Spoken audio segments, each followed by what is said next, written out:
जी अस्सलाम वालेकुम। एक नई वीडियो ਦੇ ਨਾਲ ਮੇਰੀ ਤਰਫੋਂ ਸਭ ਦਾ ਵਾਰਮ ਵੈਲਕਮ ਮੇਰੇ ਚੈਨਲ ਤੇ। ਅੱਜ ਅਸੀਂ ਜਿਹੜੇ ਟਾਪਿਕ ਨੂੰ ਸਾਂਝਾ ਕਰਾਂਗੇ, ਜਿਸ ਨੂੰ ਸਮਝਾਂਗੇ, ਉਹ ਇਹ ਵੇ ਕਿ ਕਿਹੜੀ ਸੂਰਤ ਹੋ ਸਕਦੀ ਹੈ ਜਿਹੜੀ ਅਸੀਂ ਛੋਟੀ ਜਿਹੀ ਗਲਤੀ ਹੁੰਦੀ ਹੈ ਜਿਸ ਨੂੰ ਅਸੀਂ ਕਰਨੇ ਆ ਔਰ ਉਸ ਦੀ ਵਜ੍ਹਾ ਤੋਂ ਸਪੇਨ ਨੈਸ਼ਨੈਲਿਟੀ ਜਿਹੜੀ ਹੈ ਜਿਸ ਬੰਦੇ ਨੂੰ ਮਿਲੀ ਹੈ ਉਹ ਮਿਲੀ ਹੋਈ ਨੈਸ਼ਨੈਲਿਟੀ ਕੈਂਸਲ ਕਰ ਦਿੱਤੀ ਜਾਂਦੀ ਹੈ। ਉਹ ਯਾਨੀ ਕਿ ਉਹ ਆਪਣੀ ਨੈਸ਼ਨੈਲਿਟੀ ਉਹ ਬੰਦੇ ਕੋਲੋਂ ਵਾਪਸ ਲੈ ਲੈਂਦੇ ਨੇ, ਸਪੈਨਿਸ਼ ਨੈਸ਼ਨੈਲਿਟੀ। ਅਸੀਂ ਉਹ ਕਿਹੜੀ ਗਲਤੀ ਕਰਨੇ ਆ ਜਿਹਦੀ ਵਜ੍ਹਾ ਤੋਂ ਸਪੈਨਿਸ਼ ਨੈਸ਼ਨੈਲਿਟੀ ਸਾਡੀ ਕੈਂਸਲ ਹੋ ਜਾਂਦੀ ਹੈ। ਮੇਰੇ ਨਾਲ ਰਹੋ, ਵੀਡੀਓ ਕੰਪਲੀਟ ਵੇਖੋ ਤਾਂ ਕਿ ਤੁਹਾਨੂੰ ਸਮਝ ਆਵੇਗੀ। ਹੈ ਨਾਰਮਲ ਤੌਰ 'ਤੇ ਇਤਨੀ ਵੱਡੀ ਗਲਤੀ ਨਹੀਂ ਹੁੰਦੀ ਜਿਹਨੂੰ ਅਸੀਂ ਇੰਨਾ ਵੱਡਾ ਸਮਝੀਏ ਕੋਈ ਕ੍ਰਿਮੀਨਲ ਕੇਸ ਬਣ ਗਿਆ, ਇਹ ਹੋਗਾ वो, ਕਿਉਂਕਿ ਉਹਦੇ ਤੇ ਲਾ ਸੇਮ ਨੇ। ਤੁਸੀਂ ਤੁਹਾਡੇ ਕੋਲ ਸਪੈਨਿਸ਼ ਰਾਈਟ ਹੁੰਦੇ ਦੇ ਆ।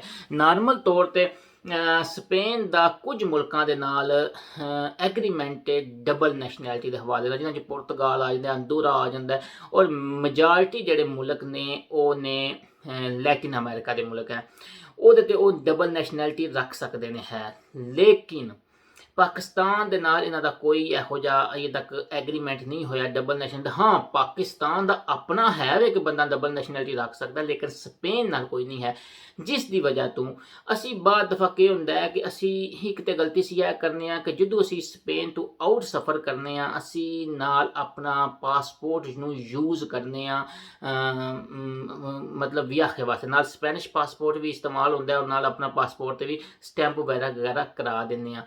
ਇਸ ਚੀਜ਼ ਨੂੰ ਵੀ ਇਹ ਚੀਜ਼ ਜਿਹੜੀ ਬਹੁਤ ਵੱਡੀ ਗਲਤੀ ਹੈ ਜਿਸ ਨੂੰ ਇਗਨੋਰ ਨਹੀਂ ਕਰਦੇ ਨੇ, ਔਰ ਸਾਨੂੰ ਇਸ ਨੂੰ ਅਵੋਇਡ ਕਰਨਾ ਚਾਹੀਦਾ ਕਿ ਅਸੀਂ ਜਦੋਂ ਵੀ ਸਪੇਨ ਤੋਂ ਆਊਟ ਜਾਈਏ ਅਸੀਂ ਆਪਣਾ, ਕਿਉਂਕਿ ਹੁਣ ਅਸੀਂ ਆਪਣੀ ਨੈਸ਼ਨੈਲਿਟੀ ਛੱਡ ਕੇ ਅਸੀਂ ਹੁਣ ਸਪੈਨਿਸ਼ ਨੈਸ਼ਨੈਲਿਟੀ ਲਈ ਹੈ, ਹੁਣ ਸਾਨੂੰ ਹਰ ਜਗ੍ਹਾ 'ਤੇ ਸਪੈਨਿਸ਼ ਨੈਸ਼ਨੈਲਿਟੀ ਯੂਜ਼ ਕਰਨੀ ਚਾਹੀਦੀ ਹੈ।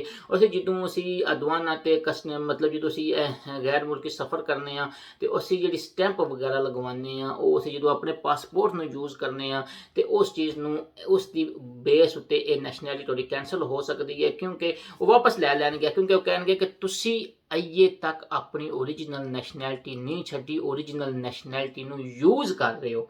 ਇਸ ਬੇਸ ਉੱਤੇ ਤੁਹਾਡੀ ਨੈਸ਼ਨੈਲਿਟੀ ਵਾਪਸ ਲਈ ਜਾ ਸਕਦੀ ਹੈ, ਲੈ ਲੈਂਦੇ ਨੇ ਜੇ ਉਹਨਾਂ ਨੂੰ ਕਨਫਰਮ ਹੋ ਜੇ। ਤੇ ਇਸ ਤੋਂ ਇਲਾਵਾ ਦੂਸਰੀ ਜਿਹੜੀ ਬੜੀ ਵਜ੍ਹਾ ਹੈ ਵੇ ਕਿ ਅਗਰ ਸਪੇਨ ਅਥਾਰਟੀਜ਼ ਨੂੰ ਇਹ ਪਤਾ ਚੱਲ ਜੇ ਕਿ ਇਹ ਬੰਦਾ ਜਿਹੜਾ ਇਸ ਸਪੈਨਿਸ਼ ਨੈਸ਼ਨੈਲਿਟੀ ਲੈਣ ਤੋਂ ਬਾਅਦ ਵੀ ਸਪੇਨ ਦੇ ਅੰਦਰ ਆਪਣੀ ਪੁਰਾਣੀ ਨੈਸ਼ਨੈਲਿਟੀ ਨੂੰ ਯੂਜ਼ ਕਰ ਰਿਹਾ ਹੈ, ਤੇ ਉਹ ਅਗਰ ਇਹਨਾਂ ਨੂੰ ਇਸ ਚੀਜ਼ ਦੀ ਬਣਕ ਪੜ ਜਾਏ ਜਾਂ ਇਹਨਾਂ ਨੂੰ ਕੋਈ ਪ੍ਰੂਫ ਆ ਜਾਏ ਤੇ ਉਸ ਤੇ ਬੇਸ ਤੇ ਵੀ ਤੁਹਾਡੀ ਨੈਸ਼ਨੈਲਿਟੀ ਵਾਪਸ ਲਿੱਤੀ ਜਾ ਸਕਦੀ ਹੈ।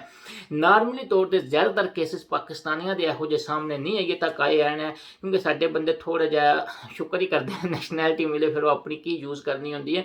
ਮੋਰੋਕੀਜ਼ ਜਿਹੜੇ ਨੇ ਉਹਨਾਂ ਦੀ ਬਹੁਤ ਜ਼ਿਆਦਾ ਨੈਸ਼ਨੈਲਿਟੀ ਮਤਲਬ ਰਿਜੈਕਟ ਨਹੀਂ ਕਹਿ ਸਕਦੇ ਕਿ ਉਹਨਾਂ ਕੋਲ ਵਾਪਸ ਲੈ ਲਿੱਤੀ ਗਈ ਹੈ, ਕਿਉਂਕਿ ਜਿਸ ਨੂੰ ਸਪੈਨਿਸ਼ ਅਥਾਰਟੀਜ਼ ਨੂੰ ਪਤਾ ਚੱਲਿਆ ਕਿ ਇਹ ਲੋਕ ਜਿਹੜੇ ਨੇ ਜਦੋਂ ਆਪਣੇ ਮੁਲਕ ਜਾਂਦੇ ਨੇ ਤਾਂ ਉੱਥੇ ਜਾ ਕੇ ਸਾਰਾ ਸਿਸਟਮ ਜਿਹੜਾ ਅਦਵਾਨਾਸ ਦਾ ਸਟੈਂਪ ਵਗੈਰਾ ਏਅਰਪੋਰਟ 'ਤੇ ਆਪਣੇ ਪਾਸਪੋਰਟ ਲਗਵਾਉਂਦੇ ਨੇ, ਯੂਜ਼ ਉਸ ਪਾਸਪੋਰਟ ਨੂੰ ਕਰਦੇ ਨੇ ਔਰ ਵਾਪਸ ਜਿਹੜਾ ਸਪੇਨ 'ਚ ਆਉਂਦੇ ਨੇ ਸਪੈਨਿਸ਼ ਮੋਹਰ ਲਗਵਾ ਲੈਂਦੇ। ਲੇਕਿਨ ਜਦੋਂ ਮੋਰੋਕੋ ਜਾਂਦੇ ਨੇ ਤੇ ਉਹ ਜਿਹੜੀ ਸਟੈਂਪ ਹੁੰਦੀ ਉਹ ਆਪਣੇ ਪਾਸਪੋਰਟ 'ਤੇ ਲਗਵਾਉਂਦੇ ਨੇ, ਉਹ ਸਾਡੇ ਪਾਸਪੋਰਟ 'ਤੇ ਨਹੀਂ ਲਗਵਾਉਂਦੇ ਹਨ ਤੇ ਉਹ ਇਸ ਨੂੰ ਡਬਲ ਯੂਜ਼ ਕਰਦੇ ਨੇ। ਉਹ ਸਾਡਾ ਮੋਰੋਕੋ ਦੇ ਨਾਲ ਕੋਈ ਐਗਰੀਮੈਂਟ ਨਹੀਂ ਹੈ ਡਬਲ ਨੈਸ਼ਨੈਲਿਟੀ ਦਾ, ਔਰ ਇਹ ਡਬਲ ਨੈਸ਼ਨੈਲਿਟੀ ਸਟਿਲ ਯੂਜ਼ ਕਰ ਰਹੇ ਨੇ ਹੈ, ਔਰ ਇਸ ਦੀ ਬੇਸ ਉੱਤੇ ਉਹ ਬਹੁਤ ਜ਼ਿਆਦਾ ਕੇਸਿਸ ਸਾਹਮਣੇ ਆਏ ਨੇ ਜਿਹਦੇ ਉੱਤੇ ਉਹਨਾਂ ਨੇ ਉਹ ਨੈਸ਼ਨੈਲਿਟੀਆਂ ਉਹਨਾਂ ਦੀਆਂ ਵਾਪਸ ਲੈ ਲਈਆਂ ਨੇ। ਹੈ ਸਾਡੇ ਵੀ ਕੁਝ ਲੋਕ ਇਸ ਚੀਜ਼ ਨੂੰ ਸਮਝਦੇ ਨਹੀਂ ਹਨ, ਔਰ ਮਤਲਬ ਹੈ ਕਿ ਉਹ ਸਮਝਦੇ ਨੇ ਕਿ ਨਾਰਮਲ ਹੀ ਚੀਜ਼ ਹੈ, ਇਹ ਚੀਜ਼ ਇਤਨੀ ਵੱਡੀ ਨਹੀਂ ਹੈ ਤੇ ਅਸੀਂ ਪਾਕਿਸਤਾਨੀ ਪਾਸਪੋਰਟ ਨੂੰ ਵੀ ਚਲੋ ਇੱਥੇ ਅਗਰ ਨਹੀਂ ਸਟੈਂਪ ਕਰਦੇ ਤਾਂ ਪਾਕਿਸਤਾਨ ਜਾ ਕੇ ਸਟੈਂਪ ਕਰਵਾ ਲੈਂਦੇ ਨੇ।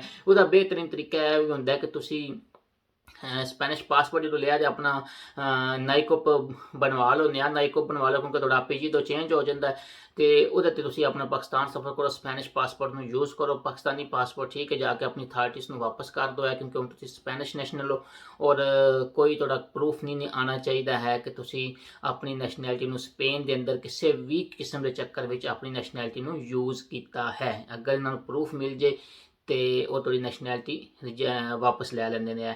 ਇਸ ਗੱਲ ਇਹਨਾਂ ਚੀਜ਼ਾਂ ਨੂੰ ਅਵਾਇਡ ਕਰੋ, ਛੋਟੀਆਂ ਛੋਟੀਆਂ ਚੀਜ਼ਾਂ ਹੁੰਦੀਆਂ ਨੇ, ਮੈਂ ਸੋਚਦਾ ਤੁਹਾਨੂੰ ਦੱਸਦਾ ਰਹਾਂ ਹੈ ਤਾਂ ਕਿ ਸਭ ਨੂੰ ਥੋੜ੍ਹਾ ਬਹੁਤ ਸਪੈਨਿਸ਼ ਲਾ ਦਾ ਇਲਮ ਹੋਵੇ। ਅਸੀਂ ਬਾਅਦ ਦਫਾ ਜਾਣ ਬੁੱਝ ਕੇ ਨਹੀਂ ਗਲਤੀਆਂ ਕਰਦੇ, ਸਾਡੇ ਕੋਲ ਅਣਜਾਣੇ 'ਚ ਹੋ ਜਾਂਦੀਆਂ ਨੇ। ਸਿਰਫ ਕੀ ਇਹ ਕੰਮ ਇਲਮੀ ਦੀ ਵਜ੍ਹਾ ਤੋਂ ਹੈ ਕਿ ਸਾਨੂੰ ਸਪੈਨਿਸ਼ ਲਾ ਦਾ ਪਤਾ ਨਹੀਂ ਹੁੰਦਾ। ਮੈਂ ਖੁਦ ਇੱਥੇ 13-14 ਸਾਲਾਂ 'ਚ 13 ਕੁ ਸਾਲ ਹੋ ਗਏ ਨੇ, ਮੈਂ ਜਿਹੜਾ ਬੜੀ ਮੇਨ ਗਲਤੀਆਂ ਮੇਰੇ ਕੋਲ ਵੀ ਹੋਈਆਂ ਨੇ, ਕੰਮ ਮੇਰੀ ਵਜ੍ਹਾ ਤੋਂ ਹੈ। ਹੁਣ ਜੇ ਤੁਸੀਂ ਹੁਣ ਸਾਨੂੰ ਲਾ ਦਾ ਸਮਝ ਆਈਏ ਤਾਂ ਹੁਣ ਸਮਝ ਆਈਏ ਕਿ ਨਹੀਂ, ਇਹ ਕਾਸ਼ ਗਲਤੀਆਂ ਨਾ ਹੁੰਦੀਆਂ ਹੈ। ਜਿੰਦੇ ਬਸਤੇ ਰਹੋ, ਹੱਸਦੇ ਰਹੋ, ਆਬਾਦ ਰਹੋ। ਹੈ ਇਨਸ਼ਾਅੱਲਾ ਕੋਸ਼ਿਸ਼ ਮੈਂ ਕਰਨਾ ਸਭ ਦੇ ਕਮੈਂਟਸ ਦਾ ਪ੍ਰੋਪਰਲੀ ਜਵਾਬ ਦੇਵਾਂ, ਫਿਰ ਵੀ ਕਿਸੇ ਦਾ ਕੋਈ ਰਹਿ ਜਾਵੇ ਤੇ ਅੱਲਾ ਖੈਰ ਕਰੇ। ਤੇ ਫੀ ਅਮਾਨ ਅੱਲਾ, ਟੇਕ केयर, अल्लाह हाफिज़।